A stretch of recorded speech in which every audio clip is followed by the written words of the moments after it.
Bizarre cases aren't just restricted to Britain. This series, we've gone global in our search for the most extraordinary emergencies on Earth. Across the pond, one man's plans for an afternoon in the Texas sunshine turned into surreal horror when he got caught in the deadliest of honey traps.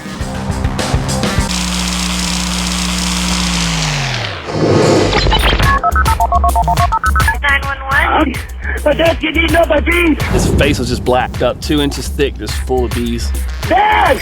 Does he have difficulty breathing or swallowing? Wake up! Every time I try to move him, they just fall off and make room for more to hit him. I can't get to him. They're killing me. I thought he was dead.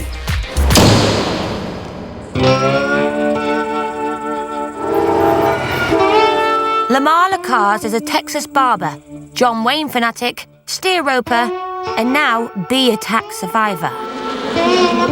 Last summer, after a busy morning cutting hair, he decided to give the weeds on his land a short back and sides. Lemar didn't know it, but he had the neighbours from hell. At the edge of his property was a rusty old water heater, home to 70,000 Africanised honeybees. Well, we call them the killer bees. They're vicious little boogers. Bee attacks can be started by loud noise and vibrations like, ooh, a tractor, say, even up to 100 feet away. I didn't see one bee or 2 bees or anything. They were just there. A dense, deadly black cloud of bees swarmed over Lemar in a flash. Over 2,000 bees attacked Lamar's head, targeting the warmth of his breath, suffocating him. They'd fly up my nose and I'd blow them out, and then I'd try to breathe and they'd fly into my mouth. I had to spit them out. This kamikaze colony of apian assassins sank more than 2,000 stingers into his skin. I couldn't open my eyes because they'd sting me. Got in my ears, stung in the nose, tried to mash them and get them off. Lemar collapsed as the devastating dose of poisonous bee venom brought him closer and closer to death. I said, I can't lose consciousness because if I do, they're going to get in my mouth and up my nose and suffocate me. You'd be a goner then. Lamar's son, Trey, embarked on a desperate 90-minute search to track down his dad. He slumped over with his head against the fence, and I thought he was dead. When fire brigade paramedics found Lemar smothered in bees, they feared the worst. He wasn't moving at all. It didn't look like he was breathing. I mean, just this limp body was laying there. Firefighters blasted Lamar's head with bee-killing foam, but feared this would be a hopeless case. Until Lemar moaned. I remember looking at my partner going, oh crud, he's still alive. His body flooded with deadly toxic venom, and barely breathing, Lemar was rushed to Seton Medical Center. His wife, Lois, watched ER staff swarm over him to save his life. All I could hear was the doctor giving orders, a nurse was putting in an IV, somebody was cutting his jeans off, somebody was trying to ask him questions and he was not responding. Somebody else said, well, there's a bee coming out of his ear. Over 2,000 stingers had left Lamar's head covered in bruises, blisters, and black spots.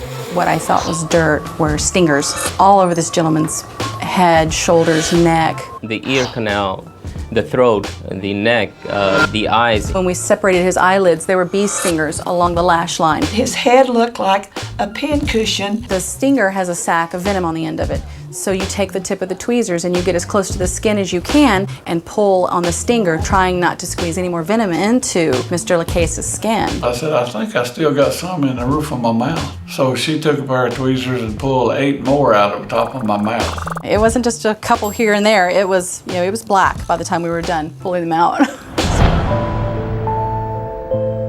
Medics found it hard to keep a tally on the total of stingers stuck in Lemar. Somewhere after the 1,200 mark, they lost count. The pain of just one sting is bad enough for some, but it's the poisonous venom that can be life-threatening, as Lemar found out. He swelled more, and by morning he was completely blind. 50 stings can cause cramps, shortness of breath, and a rapid pulse. He was not out of the woods. In fact, it was just getting really worse. The venom from 100 stings can paralyze the respiratory system and in some cases kill. Lemar had 20 times this amount. He began to bleed from his eyes and his nose and his ears a couple of days after he was in the hospital, when he should have been getting better. I said, Lemar, I love you. And he still didn't respond. The venom was also eating away at Lemar's muscles and organs. He had muscle damage to the heart, he had muscle damage to the body, and he also had kidney damage. Against the odds, Lemar started to come back from the brink of death, but his progress was slow. His recovery took a staggering 7 days. Dialysis helped flush out the venom. The swelling subsided, and one by one, his ravaged organs started to come back online. They saved my life up there at the hospital. After a week in intensive care, Lemar was allowed home. The killer bees were now just killer wannabes, but the attack has left a sting in the tail. One night I woke up fighting bees. Now I have these phantom nerves. I keep slapping myself. A beekeeper removed 70,000 bees from the old hive, taking away 13 giant combs of honey. She called it the killer bee honey. It was just as clear and pretty as you could see. Tastes good too. It's sweet to see Lemar's not bitter. Her first job is to clear the blocked passages. All right, you ready?